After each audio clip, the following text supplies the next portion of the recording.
अल्लाह ही अल्लाह किया करो, दुख न किसी को दिया करो, जो दुनिया का मालिक है नाम उसी का लिया करो। सनशाइन हर्बल मायूस शादीशुदा मर्दों के लिए जड़ी बूटियों से तैयार करदा असरदार दवा।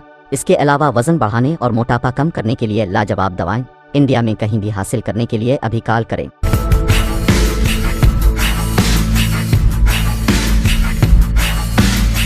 अस्सलामु अलैकुम वरहमतुल्लाहि वबरकातुहू। नाज़रीन, इस्तक़बाल है, स्वागत है आपका viral news live studio Jalgaon, Maharashtra, India में। मैं आपका मेज़बान मुफ्ती मोहम्मद हारून नदवी। आइए प्यारे मुल्क भारत की बहुत ही ख़ास बड़ी 10 अहम खबरों पर नज़र डालते हैं। लेकिन सबसे पहले मैं अपील करूँगा, जो साथी नए हैं और अभी तक इस बेबाक सच्चे चैनल से जुड़े नहीं हैं, अगर आप चाहते हो कि आपको मुल्क भारत की और पूरी दुनिया की सही और सच्ची खबरें देखने और सुनने को मिलें, तो फिर आप इस चैनल से जुड़ जाइए। सब्सक्राइब कर लीजिए हमारे इस चैनल को, बेल आइकॉन घंटी के बटन को भी दबा दीजिए, ताकि हमारी हर वीडियो, हर खबर आपको आपके मोबाइल पर मिल सके। और हाँ नाज़रीन, हम हर रोज एक अपील करते हैं कि प्लीज, ये प्राइवेट चैनल है और चैनल चलाने के लिए पूरी एक टीम काम करती है, बड़ा रुपया पैसा खर्च होता है। अगर आप चाहते हो कि ऐसे चैनल जो जुल्म और जालिमों के खिलाफ बेबाक अंदाज में बोल रहे हैं, अगर आप चाहते हो कि ऐसे चैनल मजबूत हो, बाकी रहे, आगे बढ़ें, तो प्लीज आप चैनल की फाइनेंशियल हेल्प, माली ताउन, माली मदद जरूर करें। स्क्रीन पर हमारे चैनल का बैंक अकाउंट नंबर दिया जाता है, और अगर आप ऑनलाइन पैसा भेजकर मदद करना चाहते हैं तो गूगल पे, फोन पे और पेटीएम तीनों का नंबर दिया जाता है, एक ही है तीनों का नंबर, 9923223361। अल्लाह ने जो भी आपको ताकत दी है, उस एतबार से आप चैनल की हर दिन या हफ्ते या महीने में एक बार 200, 500, 1000 रुपये जो आप मदद कर सकते हैं, पाबंदी से मदद कीजिए और चैनल को मजबूत कीजिए। आइए नाज़रीन, आज 3 दिनों के बाद फिर मैं अपने स्टूडियो से खबरें भेज रहा हूँ, क्योंकि आज मैं आ चुका हूँ गुजरात के सूरत में। अल्हम्दुलिल्लाह शब बारात के दिन जुमा का बयान, रात का बयान दारुल उलूम महमूदिया के गिरा की अजीम शान मस्जिद में, ऐसे ही फिर कालीपुर अम्बावाड़ी में, और फिर तीसरा आखिरी बड़ा अहम बयान था गुजरात की फुलवाड़ी में। शकील बिन हनीफ जो झूठा ईसा होने का दावा कर रहा है, हजरत ईसा अलैहिस्सलातु वस्सलाम, और कभी हजरत इमाम मेहदी होने का भी दावा करता है, तो इस झूठे का ऑपरेशन और पोल खोलने के लिए मैं गया था। हजारों की तादाद में लोग वहां पर जमा हुए थे। अल्हम्दुलिल्लाह 3 दिन के ये दीनी इस्लामी प्रोग्राम मैं करके अब अपने स्टूडियो पर लौट आया हूं, और आइंदा कल फिर सुबह, और महाराष्ट्र के औरंगाबाद से पहले फुलंबरी के पास खानगांव फाटा है, वहां पर मदरसा आयशा लिल बनात और बेटों और बेटियों के मदरसे की और यूँ समझिए कि तालीम की जगह के लिए बाकायदा मेरे हाथों से संग बुनियाद रखा जाएगा। कल सुबह 10 बजे से लेकर 1 बजे तक वहाँ प्रोग्राम रहेगा, मैं वहाँ पहुँच जाऊँगा। दुआएं कीजिए कि अल्लाह ताला मेरे तमाम प्रोग्राम्स को कामयाब करें और मुझे खूब ताकत दे, हिम्मत दे, और ख़ास तौर से अल्लाह हुकूमत की बुरी नज़रों से अल्लाह हिफाजत फरमाए। और मैं गुजारिश करूँगा, सिल्लोड़ है, फुलंबरी है, अलन है, और ये आसपास के जितने गांव हैं, जैसे पानबाड़ी है, खुदाबाद है, टाकली है, तो कल खामगांव फाटे पर मैं आ रहा हूँ। जामिया हजरत आयशा लिल बनात और मदरसा हजरत खालिद बिन वलीद, यानी बेटों और बेटियों दोनों की तालीम के लिए एक ज़बरदस्त इदारे की बुनियाद मेरे हाथों से रखी जाएगी। सुबह 10 बजे से लेकर 1 बजे तक ये प्रोग्राम रहेगा, जोहर तक ये प्रोग्राम रहेगा, और वहीं पर फिर प्रोग्राम के बाद तमाम आने वाले मेहमानान के लिए खाने का नज़्म भी रहेगा। आप तमाम आसपास के लोग शरीक रहें। दिन पहली बड़ी अफसोसनाक ही मैं इससे खबर कहूँगा, एक फिल्म जिसने पूरे मुल्क में तबाही मचाई और हिंदू मुसलमानों में नफरतें बढ़ाने का काम कर रही है, लेकिन ये किसने बनवाया होगा, कौन इसके पीछे, अब सारे पिक्चर क्लियर होते जा रहे हैं, क्योंकि फिल्म के डायरेक्टर और पूरी टीम को पहले मोदी जी ने गले लगाया, और फिर खुद मोदी जी, किसी और हीरो की जरूरत नहीं पड़ी किसी प्रकार, खुद मोदी जी ने इस फिल्म का प्रमोशन किया, क्योंकि इसमें बाकायदा हिंदुओं के जज्बात को भड़काया गया है। जी हाँ, तो इसलिए सबके समझ में आ गया कि इस पूरी फिल्म के पीछे कौन है, किस पार्टी का हाथ है, किन लोगों का हाथ है और इसका फायदा 2024 में इलेक्शन के लिए कौन लेना चाहता है। तो कश्मीर फाइल्स जो एकदम नफरती और जहरीली फिल्म बनी है, अब खबरें आ रही है कि पहले उनकी पूरी टीम ने, उस फिल्म की पूरी टीम ने मोदी जी का आशीर्वाद लिया, उनकी भी तस्वीर में शाकिर भाई से कहूंगा कि स्क्रीन पर दिखाए, और अब उसके बाद में मोदी जी के छोटे के पास पहुंच गई ये पूरी की पूरी टीम। योगी आदित्यनाथ के पास पूरी टीम पहुंची और उनसे भी आशीर्वाद लिया। जाहिर बात है कि ये तमाम लोग खुशियों का इजहार करते हुए जबरदस्त अंदाज में आशीर्वाद दे रहे हैं। लेकिन इन्हीं तमाम चीजों को देखते हुए हमारे महाराष्ट्र के शिवसेना के लीडर संजय राउत ने कहा कि अब ये घटिया फिल्म 2024 तक, जब तक इलेक्शन नहीं आता, उससे फायदा ना पहुंच जाए तब तक कि ये फिल्म यूं समझिए कि चलाई जाएगी, बीजेपी की तरफ से दिखाई जाएगी ताकि सीधा फायदा उनको पहुंचे।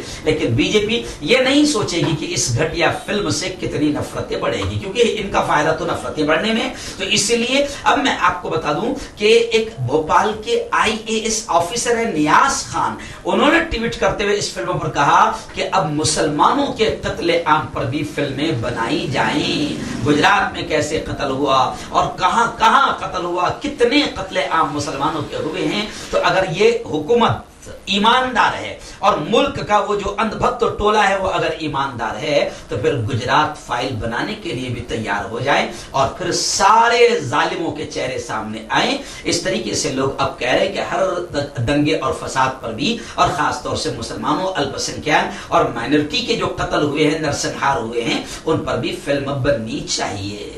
आइए दिन दूसरी बड़ी खबर आ रही है कर्नाटक से। जी हाँ, आप जानते हैं कि कर्नाटक में नीच नाटक शुरू हुआ था हिजाब को लेकर।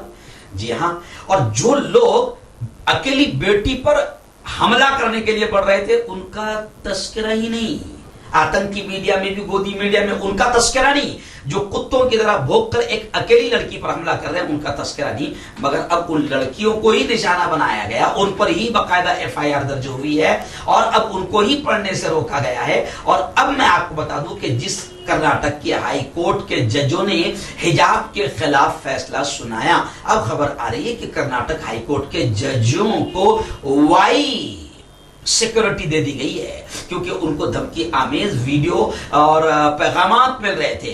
तो अब वहां के वजीर आला, कर्नाटक के वजीर आला बुमई ने बाकायदा फैसला किया और कर्नाटक हाई कोर्ट के जजों को वाइस सिक्योरिटी दे दी। और खबरें हैं कि तमिलनाडु पुलिस ने धमकी देने वाले 2 मुलजिमीन को गिरफ्तार भी कर लिया। नाज़रीन आइए इस वक्त तेलंगाना के बोधन टाउन से बड़ी खबर आ रही है। जी हाँ, मैं आपको बता दूं कि तेलंगाना में शिवाजी के पुतले मुजस्समे को नस्ब करने पर फिरका वाराना माहौल बन गया। आखिर पुलिस को लाठीचार्ज करना पड़ा। बोधन टाउन में दफा 144 नाफिज कर दी गई। कमिश्नर पुलिस निजामाबाद ने सूरत हाल का जायजा लिया। जी हाँ, बताया जा रहा है कि अंबेडकर चौराहे पर बाद अफराद ने गैर कानूनी तौर पर शिवाजी के मुजस्समे को, पुतले को नस्ब कर दिया, जिसके खिलाफ मकामी अकलियतों की कसीर तादाद अंबेडकर चौराहे पर जमा हो गई और शिवाजी के मुजस्समे को निकाल देने का मुतालबा करते हुए एहतजाज किया। इसके जवाब में अक्सरियती तबके के सैकड़ों अफराद भी वहां पहुंच गए और फिर दोनों ग्रुपों में एक दूसरे के खिलाफ जबरदस्त नारे लगते रहे और फिर उसके बाद माहौल जब बिगड़ने लगा तो पुलिस को लाठी चार्ज करना पड़ा। आइए नाज़रीन, उत्तर प्रदेश के दादरी से बड़ी दर्दनाक खबर आ रही है। दादरी आप जानते हैं कि जहां के अखलाक को बिल्कुल कुछ भगवा आतंकियों ने मार दिया था, मॉब लिंचिंग की थी। जी हाँ, वहीं से अब एक और घटिया खबर आ रही है। अब उत्तर प्रदेश से फिर घटिया खबरें आनी शुरू हो जाएगी, क्योंकि अब वहां पर बाकायदा भगवाधारियों को और आतंकी जहन रखने वालों को यह लग चुका है, अब पूरी तरीके से यकीन हो गया है कि अब्बा जी की हुकूमत फिर आ गई है और हम कितने ही दंगे फसाद फैलाए महफूज रहेंगे। तो अब वहां से बड़ी अजीब खबर आ रही है कि वहां पर फिर यानी उत्तर प्रदेश में जहर, नफरतों का जहर घोला जा रहा है। और वहां पर एक चीज सामने आई, एक तस्वीर भी वायरल हुई, वीडियो जैसी वायरल हुई कि कैसे राजपूत हो हथियार उठाओ। यानी अब मगरिबी उत्तर प्रदेश में जहर घोला जा रहा है। हिंदू मजहबी रहनुमा यति नरसिंहानंद स्वामी ने, जी हाँ, ये पुराना खबीस है।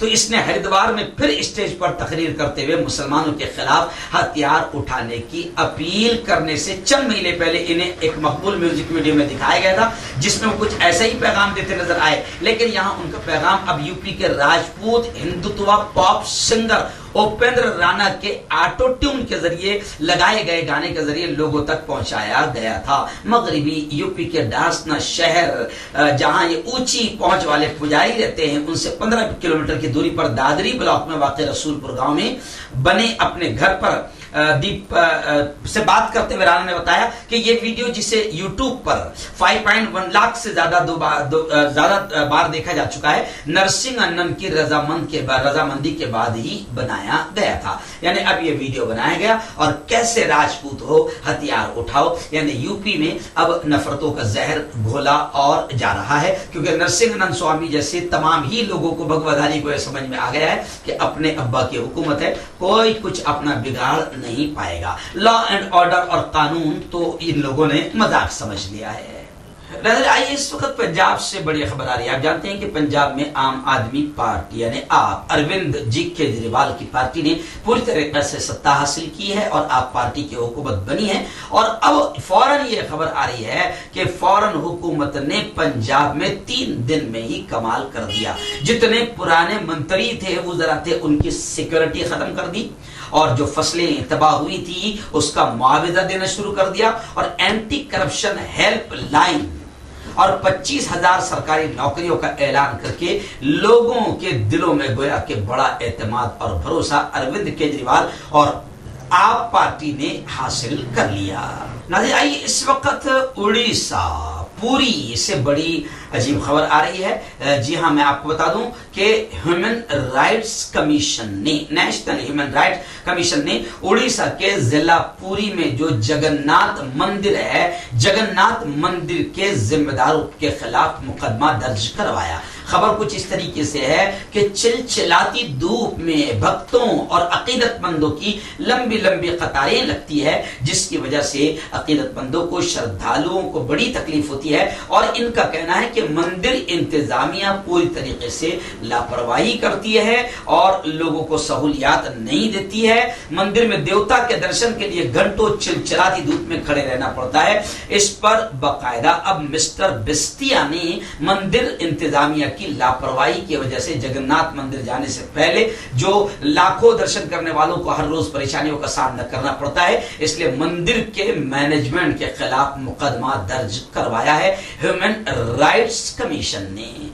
आइए इस वक्त बड़ी खबर आ रही है कश्मीर से। जी हाँ, जनूबी कश्मीर में फिर सिक्योरिटी बंदोबस्त मजीद सख्त कर दिया गया है और इतना जबरदस्त सिक्योरिटी सख्त कर दी गई है कि अब राहगीरों की जामा तलाशियां भी ली जा रही है। लोगों की गाड़ियों, सिक्योरिटी फोर्सेज ने नाकों पर लोगों और उनकी गाड़ियों की तलाशी का सिलसिला एक बार फिर शुरू कर दिया है। मैं आपको बता दूं कि जनूबी कश्मीर के पुलवामा, तरल और शोपियान में हफ्ते की शाम नामालूम बंदूक बरदारों ने गैर मकामी तरखान पर फायरिंग की, जिसकी वजह से शदीद तौर पर वो जख्मी हुआ। जबकि शोपियान और तराल में CRPF पर ग्रेनेड हमले किए गए, जिसकी वजह से अब जनूबी कश्मीर में सिक्योरिटी बंदोबस्त सख्त कर दिया गया है और आने जाने वालों की जामा तलाशी भी हो रही है।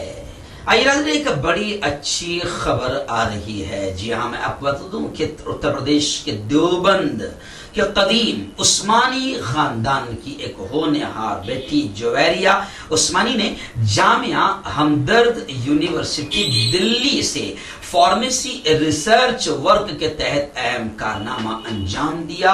और वो कितना अहम कारनामा होगा कि आप इससे अंदाजा लगाएं कि अमेरिका की मैगजीन ने जुवैरिया उस्मानी की रिसर्च को सब्जेक्ट के तौर पर मजमून की शक्ल में बाकायदा अपने अमेरिका की मैगजीन में शाये किया। जी हाँ, ये बेटी उस्मानी खानदान की होनहार बेटी, इसका नाम है जुवैरिया। रिसर्च करते हुए निहायत ही अहम कारनामा इसने अंजाम दिया और शानदार कामयाबी हासिल की। इस कामयाबी पर देवबंद की इल्मी शख्सियात ने भी खुशी का इजहार किया और हम भी अपनी पूरी team viral news live channel और हमारे साप्ताहिक हिंदी नदवी टाइम्स पेपर की पूरी टीम की जानिब से हम जुवैरिया उस्मानी को उनकी इस शानदार कामयाबी पर दिल की गहराइयों से उनको उनके अहले खाना को मुबारकबादियां पेश करते हैं और दुआएं करते हैं कि अल्लाह ताला इस बेटी को और अच्छा नफा बख्श इल्म अल्लाह नसीब फरमाए, जो इसके खानदान और मुल्क के नाम को रोशन करने का और इंसानियत के फायदे का जरिया बने। आइए नाज़रीन, बड़ी अजीब खबर आ रही है इस वक्त मेरी निगाहों के सामने। जी हाँ, गुज़िश्ता 2 दिन से काफ़ी ये वीडियो और सोशल मीडिया पर ये वायरल हो रही थी। मैं आपको बता दूं कि ऑल इंडिया मजलिस इत्तेहादुल मुस्लिमीन यानी AIMIM, जी हाँ, अब महाराष्ट्र में महाविकास अघाड़ी से गठबंधन के लिए हाथ बढ़ाने की पेशकश की कि हम आपके साथ मिलना चाहते हैं। मैंने जयंत पाटिल की बात भी आपके सामने रखा था कि एनसीपी के नेता ने क्या कहा, और अभी खबर आ रही है कि खुद महाराष्ट्र के शिवसेना के सुप्रीमो और महाराष्ट्र के सीएम उद्धव जी ठाकरे ने भी कहा है कि MIM की हिमायत की पेशकश ये एक चाल है, ये एक चाल है। जी हाँ, उन्होंने कहा है कि MIM की पेशकश को पहले तो उन्होंने ठुकरा दिया और इसे बीजेपी की तरफ से सेना को बदनाम करने की साजिश करार दिया, जो महाविकास अघाड़ी सरकार की सरबराह पार्टी है। यानी इन्होंने ये कहा कि बीजेपी MIM वालों को इधर भी भेज रही है ताकि ये हमारे साथ जुड़ जाएं, फिर ये हमें बदनाम करें और फिर इसका फायदा सीधा बीजेपी को पहुंचे। तो अब इनका मानना है कि इन्होंने MIM की हिमायत MIM की पेशकश को ठुकरा दिया और महाविकास अघाड़ी MIM को साथ लेने को किसी भी तरह से अभी फिलहाल तैयार नहीं है। आइए नाज़रीन, आखिरी खबर भी कश्मीर फाइल्स को लेकर आ रही है। जी हाँ, कांग्रेस के कदावर नेता ने साफ तौर से ये कहा है कि PM मोदी और बीजेपी सिर्फ घटिया किस्म का सियासी फायदा हासिल करने के लिए कश्मीर फाइल्स जैसी घटिया फिल्म जो नफरती बढ़ा रही है इसको प्रमोट कर रही है, ताकि अब सब जान गए हैं कि पूरी तरीके से इसका फायदा बीजेपी 2024 में अब हासिल करना चाहती है। इसलिए संजय राउत ने कहा कि 2024 तक के इस फिल्म को चलाया जाएगा। लेकिन इन्होंने साफ तौर से कहा है, कांग्रेस ने साफ तौर से कहा है कि कश्मीरी पंडितों के लिए राजीव गांधी ने पार्लियामेंट का घेराव उस जमाने में किया था, बीजेपी अपनी नाकामी सकती। मगर क्या है, प्रॉब्लम यह है कि हमारे मुल्क में अंधभक्तों और गोबर भक्तों का जो टोला है उनको यह भी नहीं मालूम, जाहिलों को, कि ये पंडितों पर जो जुल्म हुआ है उस वक्त हुकूमत बीजेपी के हाथ में थी। तो खुद अपने अब्बा से पूछो कि अब्बा जी जब बच्चे मारे जा रहे थे तुम क्या कर रहे थे। तो ये सारा कारनामा 1990 का बीजेपी के दौर में हुआ है। लेकिन बीजेपी की एक कला है कि अपनी नाकामी को भी दूसरे के सर पे कैसे डालना है। लेकिन खैर, दिग्विजय सिंह का जो कांग्रेस के कदावर नेता है उनका भी बयान आया है कि नफरत फैलाने वालों का बंडल मोहब्बत के बड़े गठरे से बहुत छोटा है। राही मासूम रजा की जानिब से महाभारत टीवी सीरियल की स्क्रिप्ट लिखे जाने के हवाले से दिग्विजय सिंह ने तबसरा किया कि महाभारत टीवी सीरियल गोबर भक्तों, अंधभक्तों, नफरतें फैला रहे हो। महाभारत टीवी सीरियल खुद एक मुसलमान ने लिखा था जिसको तुम बहुत पसंद करते हो।